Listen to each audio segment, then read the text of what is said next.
Friends ജിൻഡോനാണ് കേട്ടോ. നമ്മുടെ പയറും തോട്ടത്തിൽ പയറുകളൊക്കെ ഇത് വിളവെടുത്തുകൊണ്ടിരിക്കുകയാണ്. കണ്ട പയറൊക്കെ ഉണ്ടായി നിൽക്കുന്നുണ്ട്. പയർ വിളവെടുത്തുകൊണ്ടിരിക്കുകയാണ്. അതിന് കൂടുതൽ ഞാൻ നിങ്ങൾക്ക് ഒരു സാധനം കൂടി കാണിച്ചു തരാം. നമുക്ക് അടുത്ത തവണത്തേക്ക് വൈശാലി എന്ന ഇനം പയറിൻ്റെ വിത്തുകൾ നമ്മൾ ശേഖരിക്കുന്നുണ്ട്.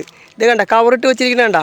അപ്പോൾ എന്താ കാര്യം വെച്ചാൽ തത്തയുടെ ശല്യം ഉള്ളത് കൊണ്ട് നമുക്ക് തത്ത ഇത് അവസാനിപ്പിച്ച് തരികയാണ്. ഇപ്പോൾ നോക്കിയാൽ ഞാനിങ്ങനെ കവറിട്ട് കൊടുത്തത് കൊണ്ട് തന്നെ ഇപ്പം ഇനി തത്തയ്ക്ക് തിന്നാൻ പറ്റില്ല എന്നാണ് ഞാൻ വിചാരിക്കണേ.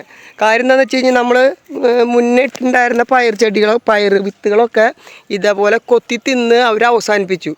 അപ്പോൾ ഇത് പച്ചയായാലും അവർ കൊത്തി തിന്നുന്നുണ്ട്. കണ്ട താഴ്ത്ത് വീണെടുക്കണണ്ട കൊത്തി തിന്നുന്നുണ്ട്. നമ്മൾ വിത്തിനാക്കി വെച്ചിട്ടുണ്ടായിരുന്ന പയറുകൾ പോലും അവർ തിന്ന് അവസാനിപ്പിച്ചു. കണ്ടത് ചെടിയുടെ മുകളിൽ നിൽക്കുന്ന പയറാണ്.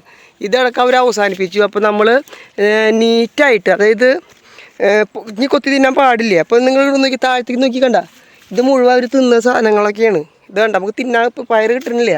അപ്പോൾ നമ്മളിത് തിന്നാതിരിക്കാൻ വേണ്ടി വിത്ത് സംരക്ഷിക്കാൻ വേണ്ടിയിട്ട് ഇങ്ങനത്തെ ഒരു കവറ് ഇങ്ങനെ വെച്ചിരിക്കുകയാണ്. കണ്ട അതുകൊണ്ട് തന്നെ ഗുണം എന്താണെന്ന് വെച്ച് കഴിഞ്ഞാൽ ഇതിൻ്റെ ഉള്ളിൽ നിന്ന് തിന്നാൻ പറ്റില്ല എന്നാണ് ഞാൻ വിചാരിക്കണത്. അപ്പോൾ ഇത് നീളം കൂടിയ പയറിൻ്റെ വിത്തൊക്കെ നമ്മളിതിങ്ങനെ ശേഖരിക്കുന്നുണ്ട്. വൈശാലിയാണ് ഇനം. ഇത് കണ്ട നല്ല നീളമുള്ള പയറുകളാണ്.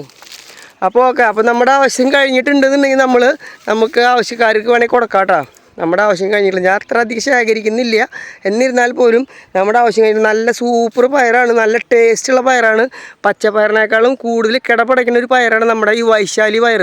നമുക്ക് വേറൊരാൾ കർഷകൻ നമുക്ക് തന്നതാണ്. നമ്മളൊരു 40 തടത്തിൽ മാത്രമേ പരീക്ഷിച്ചിട്ടുള്ളൂ. നല്ല പയറാണ്. മഴക്കാലമായി കഴിഞ്ഞ് ഇതിന് കുറച്ചും കൂടി പടർപ്പും കാര്യങ്ങളൊക്കെ ഉണ്ടാവും. കൂടുതൽ പയറുണ്ടാവും. ഒരു തടത്തിൽ 2 or 3 വിത്തിട്ട് കഴിഞ്ഞാൽ തന്നെ നമുക്ക് അത്യാവശ്യത്തിന് പയർ കിട്ടും.